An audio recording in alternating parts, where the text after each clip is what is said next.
नमस्कार anti special में आप सभी का स्वागत है। मैं हूं आपके साथ दिव्यांशु जोशी। राष्ट्रीय अध्यक्ष जेपी नड्डा के एक बयान ने छत्तीसगढ़ में सियासी सरगर्मी को बढ़ा दिया है। नड्डा के आदिवासियों की मौत के बयान के बाद सियासत गर्मा गई है। मुख्यमंत्री भूपेश बघेल पर उन्होंने हमला किया था और उन्होंने ये कहा था कि हमारे 71 आदिवासी भाई मारे गए और मुख्यमंत्री केरल यात्रा में मस्त हैं। सीएम भूपेश बघेल ने इस पर करारा जवाब दिया। इस बयान को सीएम भूपेश बघेल ने झूठा बताया। उन्होंने कहा कि 71 आदिवासियों की मौत कहां हुई है, इस बात की मुझे कोई जानकारी नहीं है और बीजेपी इस बात की जानकारी दे तो राष्ट्रीय अध्यक्ष जेपी नड्डा और बीजेपी को छत्तीसगढ़ के लोगों से माफी मांगनी चाहिए, ऐसा मुख्यमंत्री भूपेश बघेल ने कहा। तो मुख्यमंत्री भूपेश बघेल के करारे जवाब के बाद अब सियासत गर्मा गई है। बीजेपी और कांग्रेस दोनों ही एक दूसरे पर हमलावर हैं। राष्ट्रीय अध्यक्ष जेपी नड्डा अभी कुछ दिन पहले रायपुर के दौरे पर थे, जहां उन्होंने एक भाषण दिया था और अपने संबोधन में उन्होंने मुख्यमंत्री भूपेश बघेल पर तंज कसते हुए, निशाना साधते हुए कहा था कि छत्तीसगढ़ में आदिवासियों की स्थिति कैसी है और 71 आदिवासियों की मौत हो गई है और मुख्यमंत्री भूपेश बघेल जो हैं वो राहुल गांधी के साथ केरल की यात्रा पर मस्त हैं। तो उनकी इसी बात को लेकर के मुख्यमंत्री भूपेश बघेल ने भी करारा जवाब दिया। उन्होंने उनके इस बयान को झूठा बताया। उन्होंने कहा कि ये बयान ही अपने आप में झूठा है। 71 आदिवासियों की मौत कहाँ हुई है, इस बात की जानकारी बीजेपी दे, मुझे इस बात की कोई जानकारी नहीं है। साथ ही साथ उन्होंने ये भी कहा कि राष्ट्रीय अध्यक्ष जेपी नड्डा को और बीजेपी को छत्तीसगढ़ के लोगों से माफी मांगनी चाहिए। हमारे आदिवासी भाई मारे गए, अभी पीछे संख्या थी 71 आदिवासी भाई मारे गए और भूपेश बघेल जी केरल में राहुल गांधी जी के साथ ताली बजा रहे। मुख्यमंत्री जी के स्वभाव में झूठ बोलना है। जब उनसे बात नहीं बनती तो केंद्र के पाले में डाल देते हैं। छत्तीसगढ़ में सतही तौर पर, मैदानी तौर पर, जमीनी तौर पर काम ही नहीं है। वो तो सिर्फ मीडिया में बने रहने के लिए रोज झूठ बोलते हैं, रोज केंद्र के ऊपर आरोप मढ़ते हैं, रोज केंद्र के ऊपर दोषारोपण करते हैं। ये एजेंसी है, वो पता लगाए हमारे आदिवासी भाई किस तरीके से उनकी मौत हुई। कांग्रेस के मुख्यमंत्री गए, कांग्रेस के स्वास्थ्य मंत्री गए, कांग्रेस के पीएचई मंत्री गए कि अब सूपे बेड़ा में मृत्यु नहीं होगी, वहां पर लोगों को पीने के लिए शुद्ध पानी मिलेगा। आज तक टेंडर नहीं हुआ। यह सरकार कैसी चल रही है? बड़ी बड़ी आदिवासियों की बात करते हैं और आदिवासी जो है वो यहाँ पर बस्तर में सैकड़ों आदिवासियों की मृत्यु हो गई, उनका जीवन नहीं बचा पा रहे। 25,000 आदिवासी बच्चों की मृत्यु हो गई। ये हेल्थ डिपार्टमेंट ने सेंट्रल गवर्नमेंट को बताया है, कुपोषण के कारण। राष्ट्रीय अध्यक्ष जी ने मंच के माध्यम से कांग्रेस सरकार को चेताया कि हमारे बस्तर क्षेत्र में आदिवासियों की मौतें हो रही है। 70 से अधिक हमारे आदिवासी मौत हो चुकी है। भूपेश बघेल ने कहा कि यहाँ किसी आदिवासी की मौत नहीं हुई। रेगड़गट्टा में जो गंभीर एनीमिया के माध्यम से लगभग 20 मौतें हुई हैं और उसके अलावा जो 45 से 50 लोगों की अन्य मौतें वहां पर हुई हैं, उसके संदर्भ में इस सरकार को स्पष्ट करना चाहिए। सिलगेर में मौतें हुई है, 4 लोगों की मौत हुई है, भरंडा में मौत हुई है। इस पर भूपेश बघेल का क्या कहना है, वो इस पर स्पष्ट करना चाहिए। ऐसा तो नहीं कि वो षड्यंत्र कर रहे हैं, दिमाग में हो कि होने वाला है उसके पहले बोल दें, तो हो सकता है उसके दिमाग में इस प्रकार की बातें हों और फिर षड्यंत्र करने में तो उनका कोई मुकाबला है ही नहीं। और छत्तीसगढ़ में इस प्रकार की अभी कोई घटनाएं हुई नहीं। इनके शासनकाल में जरूर सब ग्रामीण, राजनीतिक, जवान सबकी मौतें हुई है। तो ये सफ़ेद झूठ बोलने में बड़े माहिर हैं। छत्तीसगढ़ की जनता से माफ़ी मांगना चाहिए, आदिवासियों से माफ़ी मांगना चाहिए। इस प्रकार से कोई घटना घटी नहीं है जिसका उल्लेख वो कर रहे थे। और नड्डा जी की इसको माफ़ी मांगनी, इतना बड़ा झूठ कैसे बोले? तो बीजेपी के राष्ट्रीय अध्यक्ष जेपी नड्डा के एक बयान के बाद सियासी बवाल देखने को मिल रहा है छत्तीसगढ़ में और इसी विषय पर आज हम चर्चा करेंगे। और अधिक जानकारी साझा करने के लिए हमारे साथ हमारे सहयोगी कार्तिक साहू जुड़ गए हैं सीधे रायपुर से। उनका रुख करेंगे और जानेंगे कि आखिर इस मामले में अब तक क्या कुछ देखने को मिला है। तो हमारे साथ कार्तिक जुड़ गए हैं। कार्तिक, आपसे जानना चाहेंगे, आज हम इसी विषय पर चर्चा कर रहे हैं कि आखिर कौन सच्चा है और कौन झूठा है। राष्ट्रीय अध्यक्ष जेपी नड्डा ने पहले बयान दिया और फिर उसके बाद मुख्यमंत्री भूपेश बघेल का बयान आया, क्या कहेंगे इस पर कार्तिक? बिल्कुल, देखिए दिव्यांशु, राष्ट्रीय अध्यक्ष जेपी नड्डा जो है वो रायपुर दौरे पर आए हुए थे और उसी दरमियान उन्होंने कार्यकर्ता सम्मेलन साइंस कॉलेज ग्राउंड में जो आयोजित किया गया था उसमें मंच से एक बयान दिया कि यहाँ छत्तीसगढ़ में 71 आदिवासियों की मौत हो गई है और मुख्यमंत्री भूपेश बघेल जो है वो कांग्रेस नेता राहुल गांधी के साथ तालियां बजा रहे हैं। इस तरीके का जो बयान एक मंच के माध्यम से दिए, उसके बाद इस बयान में कहीं ना कहीं सरगर्मी छत्तीसगढ़ की राजनीति की वो बढ़ती हुई नजर आई और इस पर तमाम कांग्रेस के पक्ष के नेताओं ने बयान दिया। मुख्यमंत्री भूपेश बघेल भी सामने आए, उन्होंने कहा कि इस प्रकार कहीं भी आदिवासियों की मौत छत्तीसगढ़ में नहीं हुई है, यह भाजपा का कहीं ना कहीं षड्यंत्र है और इस पर जो है मुख्यमंत्री भूपेश बघेल ने बीजेपी और राष्ट्रीय अध्यक्ष को छत्तीसगढ़ और आदिवासियों से माफी मांगने तक की हिदायत दे डाली। कहीं ना कहीं मुख्यमंत्री भूपेश बघेल जिस तरीके से इस मुद्दे को लेकर के राष्ट्रीय अध्यक्ष और बीजेपी पर हमलावर हुए हैं दिव्यांशु, तो इससे ये साफ अपने तरफ से एक पक्ष से बयान ये दिया गया है कि ये पूरा मामला जो है वो झूठ है, ये मुख्यमंत्री भूपेश बघेल ने कहा है। वहीं इस पर पूर्व मंत्री और भाजपा प्रवक्ता केदार कश्यप सामने आए, उन्होंने कहा कि बस्तर के अलग अलग क्षेत्रों में बीमारियों की वजह से बड़ी संख्या में आदिवासियों की मौत हुई है, 20 से ज्यादा आदिवासियों की मौत हुई है।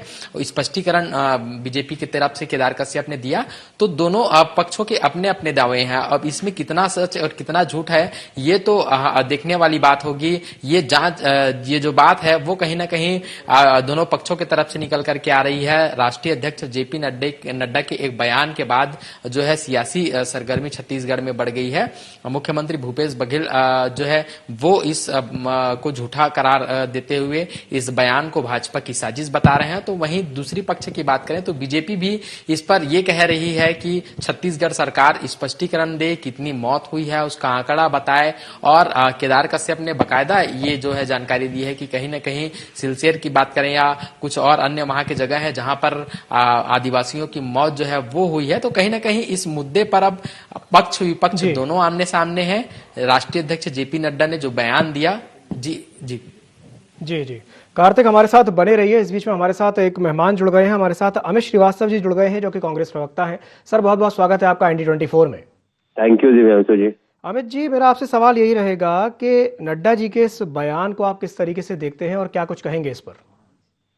देखिए, मैं पूरे बयान को मैं तो एक ही चीज कहना चाहूंगा कि नड्डा जी ने जो इस तरह इन बातें कही हैं उनको तत्काल छत्तीसगढ़ की जनता से, छत्तीसगढ़ के आदिवासी भाइयों से माफी मांगनी चाहिए और भाजपा के नेता को तत्काल, सबसे दुखद पहलू ये है कि जब वो स्पीच दे रहे थे तो वहां पर भाजपा के सारे नेता बैठे थे, किसी ने भी उनका विरोध नहीं किया कि ऐसी कोई घटनाएं हुई नहीं है छत्तीसगढ़ में, आप गलत बयानबाजी कर रहे हैं।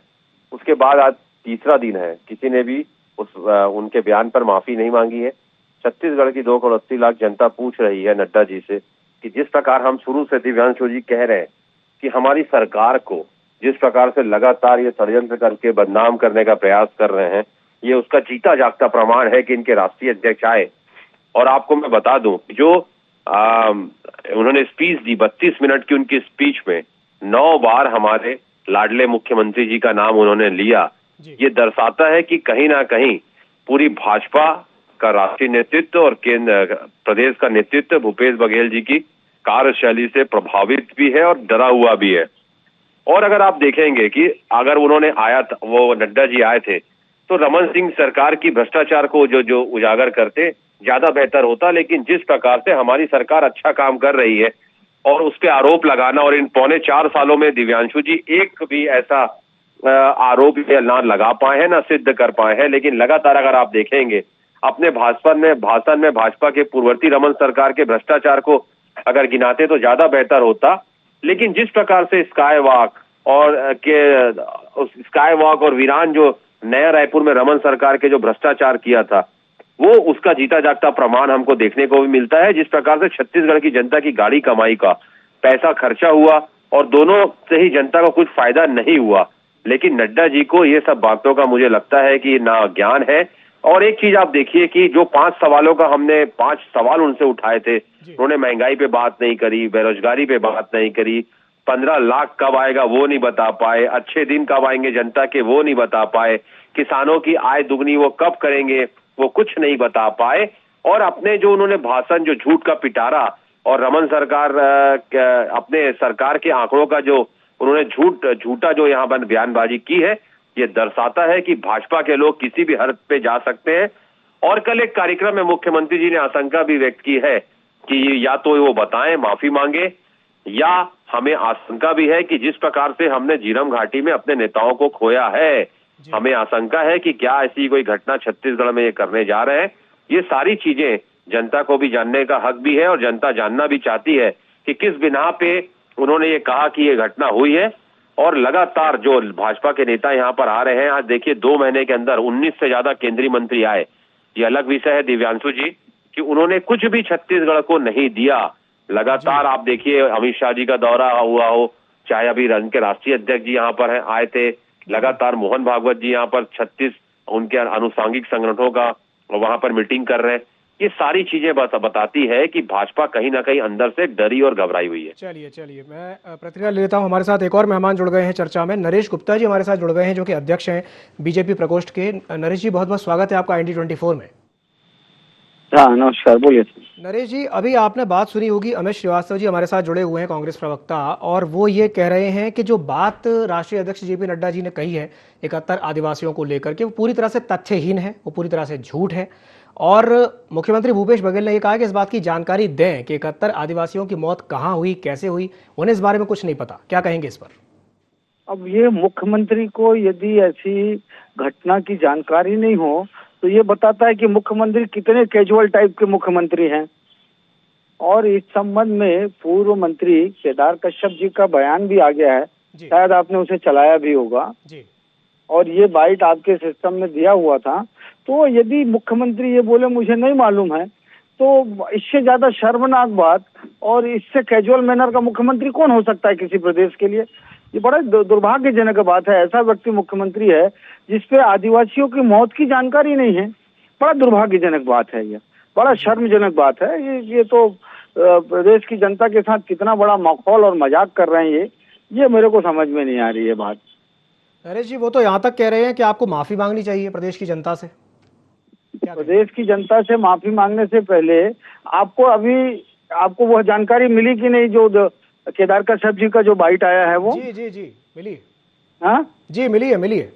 तो उसे आपने चलाया अभी? जी, चलाया है। तो उसके बाद और क्या बताना चाहिए और क्या माफी मांगना चाहिए और क्या विषय वस्तु बच गया? उसके बाद माफी तो उन्हें मांगना चाहिए कि मुझे जानकारी नहीं मिल पाई, मैं असक्षम मुख्यमंत्री हूँ। ये बात उनको स्वीकारना चाहिए। मैं सक्षम नहीं हूँ, मेरा कंट्रोल नहीं है, मेरे पास जानकारी नहीं है, या मैं जानकारी छुपा रहा हूँ, ये उन्हें माफी मांगना चाहिए। चलिए, मैं प्रतिक्रिया ले लेता हूँ अमित जी से। अमित जी, क्या कहेंगे नरेश जी की बात पर?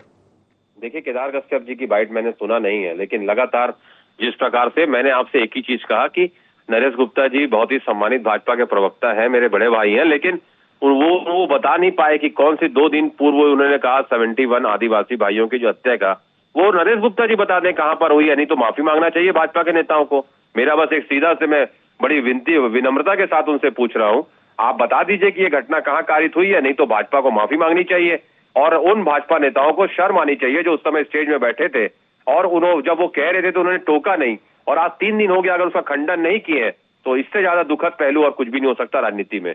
ये गिरता हुआ राजनीतिक स्तर का ये जीता जागता उदाहरण भाजपा के नेताओं में छत्तीसगढ़ में पेश किया है।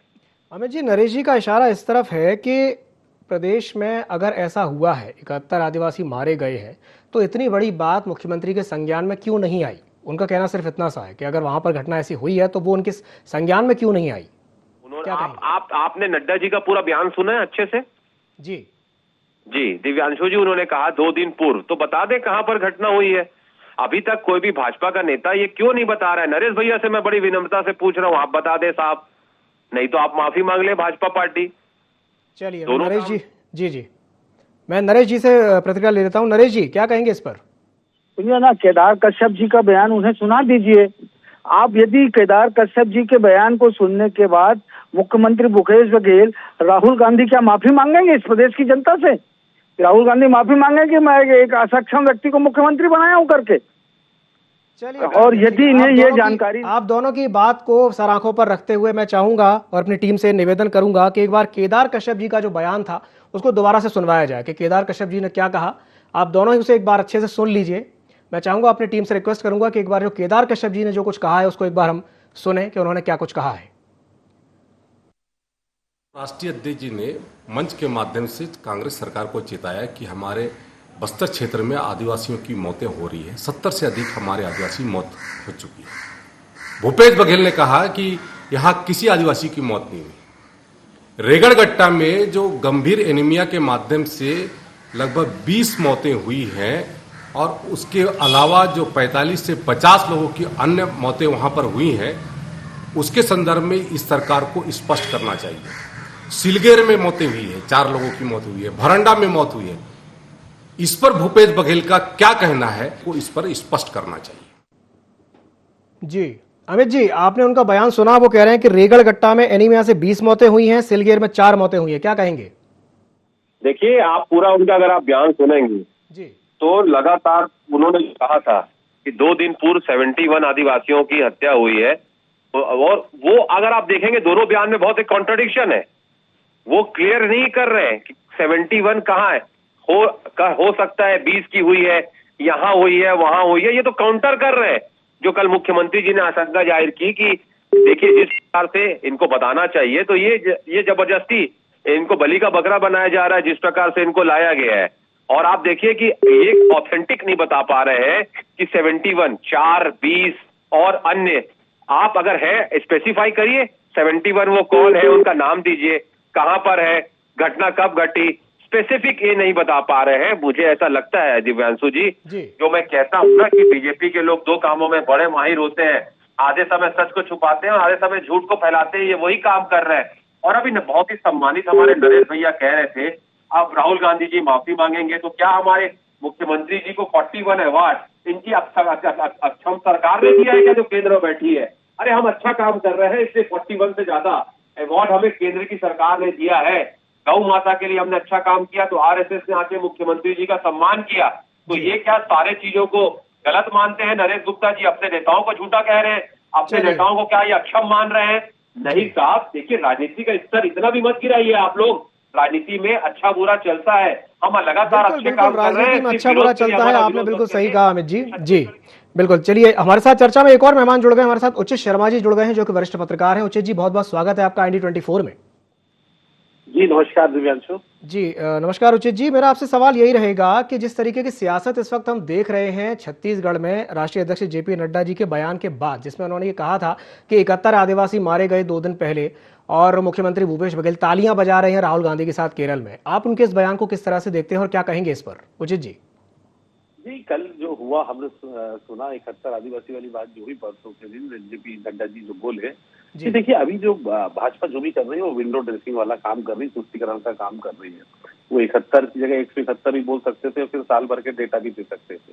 मतलब इस बात में कोई तुक नहीं है, तर्क नहीं है, और ये अपनी ही बातों में फंस चुके हैं। हकीकत ये है कि जब नड्डा जी आए तो उनको जो ब्रीफिंग की गई मंच पे, या जो भी उनके एडवाइजरी थे या एडवाइज कर रहे थे, तो उन्होंने गलत चीजों का इत्तला इंफॉर्मेशन नड्डा जी को दी, जो मुझको लगता है, चाहे वो स्काई वॉक को लेके हो। स्काई वॉक को लेके जब उन्होंने बोला तो ये भारतीय जनता पार्टी को खुद बैकफुट पे आना पड़ा। स्काई वॉक वो एक वाकई मतलब मैं पूर्वाग्रह से ग्रसित नहीं हूँ, लेकिन स्काई वॉक की कोई आवश्यकता नहीं थी। वो केवल एक राजनीतिक हट था एक मंत्री का। ये बात बहुत अच्छे से उनके प्रवक्ता महोदय भी जानते हैं। जिस बातों को वो खुद जिन भारतीय जनता पार्टी के लोग उससे एग्री नहीं थे उस वक्त के दौर पे 2017 में, वो एक राजनीतिक हट था स्काई वॉक का, जिसका उल्लेख नड्डा जी ने किया। 71 आदिवासी की बात कैसे इन्फॉर्मेशन उनको दी गई, कहाँ दी गई, कोई तर्क उस पर नहीं दिखता। आज जो केदार कश्यप कह रहे हैं, ये मुझे लगता है कि ये उनसे कहलवाया जा रहा है। वो 71 नहीं 171 के भी डेटा दे सकते हैं। लेकिन सवाल ये है कि भारतीय जनता पार्टी जो खुद जो पूर्व मुख्यमंत्री, उन्होंने हिंदुस्तान के इकलौते मुख्यमंत्री हैं जिन्होंने सबसे ज्यादा हमारे जो जवान हैं, शहीद जवान हुए हैं, उनको उन्होंने श्रद्धांजलि दी पिछले 15 सालों में। और हकीकत ये है कि अभी नक्सल अटैक कुछ कम हुआ है, परसेंटेज वाइज कम हुई है। और अंत में यही बोलूंगा कि मीडिया या जो उनको ब्रीफिंग की गई नड्डा जी को, वो सही नहीं थी। केदार कश्यप तुष्टीकरण कर रहे हैं। चलिए मैं प्रतिक्रिया ले लेता हूँ नरेश जी से। नरेश जी, आपने उचित जी की बात सुनी, उन्होंने दो बातें कही है। पहली तो ये कि उन्हें ऐसा लगता है कि जो ब्रीफिंग हुई है जेपी नड्डा जी को वो थोड़ी सी गलत हुई है, और दूसरी बात उन्होंने ये कही कि केदार कश्यप जी की बाइट जो अभी हमने सुनी और आपने भी सुनी, वो उनसे कहलवाया गया है, वो ऐसा मानते हैं। क्या कहेंगे इस पर? देखिए, अब मानने वाले तो कुछ भी मान सकते हैं, मानने वाले को मैं रोक नहीं सकता। यदि 71 से ज्यादा संख्या है कि नहीं जो केदार कश्यप ने बताया, ये मुझे बता दीजिए। 40 से 45 से 50 और 20 और 4 और 5, इसको मिलाकर कितनी संख्या होती है? इस बात का यदि गुणा भाग जोड़ घटाना आता हो तो जोड़ लें लोग। और सबसे बड़ी बात यह है, जो मेरे छोटे भाई बोल रहे थे, श्रीवास्तव जी, अमित जी, कि हमको 41 अवार्ड मिला, फिर बोलते हो कि हमारी इस प्रति दुर्भावना रखती केंद्र की सरकार, हमें हमारा ड्यू नहीं मिलता है। ये ड्यूअल स्टैंड कैसा? केंद्र सरकार से आपको अवार्ड मिलता है तो आपका परफॉर्मेंस, और जब आपको कोई पनिशमेंट मिलता है तो दुर्भावना। ये क्या ड्यूअल स्टैंड है साहब? मैं तो बोलता हूँ राहुल गांधी और भूपेश बघेल को माफी मांगना चाहिए। इतने आदिवासियों की मौत को छिपा दिए और बोलते हो कि हमें जानकारी नहीं है, हमें बता। अरे जिस मुख्यमंत्री को आदिवासियों की मौत की जानकारी नहीं है, अरे आप यदि इस मौत को आप संवेदनहीनता की पराकाष्ठा हो गई है, मौत को तो स्वीकारना, तो मतलब उस पर संवेदना व्यक्त करना तो दूर, उसको स्वीकारना ये हो आप। अरे हास्यास्पद है, मानवता के साथ तो कितना बड़ा अपमान है। हद हो गई है। राजनीति का किस लेवल तक लोग चले जाएंगे ये मुझे समझ में नहीं आता है। जहाँ तक सवाल स्काई वॉक का आया, यदि स्काई वॉक में भ्रष्टाचार है तो आज तक क्या कार्रवाई की भूपेश बघेल सरकार ने? जी, यदि भ्रष्टाचार था तो क्या कार्रवाई की? कि बोलने का भ्रष्टाचार है? आप यदि भ्रष्टाचार पर दिल्ली की सरकार कैसा एग्रेसिव काम कर रही है, 5,000 करोड़ रुपए का भ्रष्टाचार पकड़ा है उन्होंने, उस पर कार्रवाई करते हैं तो उस कार्रवाई को बाधित करने के लिए, उस परिवार को बचाने के लिए पूरा विपक्ष एक साथ खड़ा हो जाता है। ये देखिए कार्रवाई कैसी की जाती है। यदि आप भ्रष्टाचारी हो तो हम आपको छोड़ेंगे नहीं। ये जमा खर्ची भ्रष्टाचार नहीं है, भ्रष्टाचार के खिलाफ कार्रवाई की जाती है। ये प्रेस में बयान देने के लिए भ्रष्टाचार की बात करते हैं। यदि उसमें भ्रष्टाचार होता तो अभी तक कार्रवाई होती। कोई भ्रष्टाचार नहीं है, यह इस बात का सबूत है। 4.25 साल हो गए आज भूपेश बघेल की सरकार को यहाँ पर आए। नरेश जी, मेरा आपसे सवाल यहाँ पर ये रहेगा, अभी आपने चूंकि डुअल स्टैंडर्ड की बात कही थी, यानी दोहरा मापदंड। प्रधानमंत्री मोदी जी छत्तीसगढ़ की जो योजनाएं हैं उनकी तारीफ करते हैं राष्ट्रीय स्तर पर, और फिर राष्ट्रीय अध्यक्ष जेपी नड्डा आते हैं और वो कहते हैं कि मुख्यमंत्री भूपेश बघेल आदिवासी एक तरफ मर रहे हैं और वो वहां पर जाकर के राहुल गांधी के साथ तालियां बजा रहे हैं। तो ये क्या ये डबल स्टैंडर्ड नहीं है? आप मुझे बताइए किसी चीज की, मैंने तो नहीं, मैं उस पर नहीं बोल रहा हूँ, उसकी स्वीकृति नहीं दे रहा हूँ। जो भूपेश बघेल बोलते हैं कि प्रधानमंत्री मेरी तारीफ की, यदि किसी विशेष चीज की तारीफ करना मतलब आपका सब कुछ सही हो गया क्या? यदि मैं बोल रहा हूँ कि मेरे घर पे सफाई बहुत अच्छी है, सफाई अच्छी होने से खाना अच्छा होता है क्या? जी, आप मुझे बताइए, यदि सफाई अच्छी है आपके घर की तो खाना अच्छा होगा क्या? खाना का स्वाद अच्छा होगा क्या? ऐसी बातें करते हैं। आपका बोला जाए कि आपने रोड अच्छा बनाया, इसका मतलब भ्रष्टाचार नहीं हुआ है, ये स्वीकृति होती है क्या? आप किसी विशेष वस्तु को जनरलाइज क्यों करते हैं, और जो जनरलाइज क्यों करते हैं? ये सिर्फ एन प्रकार है जो अव्यवस्था इस सरकार में पैदा हो गई है। इस सरकार में माफिया और चीफ माफिया ही सरकार का गवर्नेंस कर रहे हैं। जी, पूरे जगह में मंत्री और चीफ मिनिस्टर गवर्नेंस करते हैं, यहाँ पे माफिया और चीफ माफिया यहाँ पे सरकार को चला रहे हैं, संचालित कर रहे हैं। सिर्फ माफिया, रेत माफिया, एजुकेशन माफिया, खनिज माफिया, शराब माफिया, राशन माफिया, अवैध प्लाटिंग की माफिया, ये सिर्फ माफियाओं की सरकार है साहब इस प्रदेश में। चारों तरफ त्राहीमाम कर रखा है इन्होंने। विकास नाम की चीज खत्म हो गई, डेवलपमेंट नहीं है, कोई नए प्रोजेक्ट्स नहीं आ रहे हैं। क्या मजाक बना रखा है इस प्रदेश को आप? चलिए मैं एक अंतिम प्रतिक्रिया ले लेता हूँ, हमारे पास समय की कमी है। अमित जी, वो तो कह रहे हैं कि माफिया राज चल रहा है प्रदेश में, क्या कहेंगे? देखिए, ये माफिया राज चल रहा होता तो आज लगातार छत्तीसगढ़ की जनता हमें चारों उपचुनाव नहीं जिताती, लगातार नगरीय निकाय में हमें 10 का 10 महापौर नहीं देती। जनता जनार्दन होती है साहब, लेकिन भाजपा के नेता भूपेश बघेल जी की लोकप्रियता से घबराए हुए हैं। और जिस प्रकार की बेचैनी भाजपा के संगठन में दिख रही है, 19 केंद्रीय मंत्री अगर 2 महीने में आते हैं, उसके बाद अमित शाह जी आते हैं, आज आरएसएस के प्रमुख अगर एक हफ्ता यहाँ बैठते हैं, तो कहीं ना कहीं भाजपा के अंदर बेचैनी है। और एक शायरी में मुझे भी कुछ पंक्तियां याद आ गई। या अगर इनके विषय में कि हम वहां भी भरेंगे तो ये करेंगे बदनाम, और ये कत्ल भी करेंगे तो उसकी चर्चाएं नहीं चाहते, चर्चाएं से भागते हैं। लगातार हमने 5 सवाल किए थे, महंगाई पे कुछ नहीं बोले नड्डा जी, बेरोजगारी पे कुछ नहीं बोले, 15 लाख कब आएगा उस पे नहीं बोले, किसानों की आय दुगनी पे नहीं बोले, तो मुद्दों को भटकाते हैं। और जिस प्रकार से अंग्रेजों में और दिव्यांशु जी इनमें कोई बहुत ज्यादा फर्क नहीं है, उस समय वो लोगों को बांट के राजनीति करते थे और ये मुद्दों को भटका के राजनीति करते हैं। चलिए ठीक है। आप तीनों मेहमानों का हमारे साथ जुड़ने के लिए बहुत बहुत Thank you. धन्यवाद। तो आज जिस विषय पर हमने चर्चा की है, मुख्यमंत्री भूपेश बघेल ने पलटवार किया राष्ट्रीय अध्यक्ष जेपी नड्डा जी के उस बयान पर जिसमें उन्होंने कहा था कि 71 आदिवासियों की मौत हो गई और मुख्यमंत्री जो है ताली बजा रहे हैं राहुल गांधी के साथ केरल में। तो इसी बयान को लेकर के छत्तीसगढ़ में सियासत गरमाई हुई है। अब देखने वाली बात यह होगी कि ये जो सियासत है ये कब तक जारी रहती है और इसका असर कितना दूर तक देखा जाएगा। तो IND स्पेशल में फिलहाल के लिए इतना ही। मुझे दीजिए इजाजत और आप बने रहिए IND 24 के साथ। नमस्कार।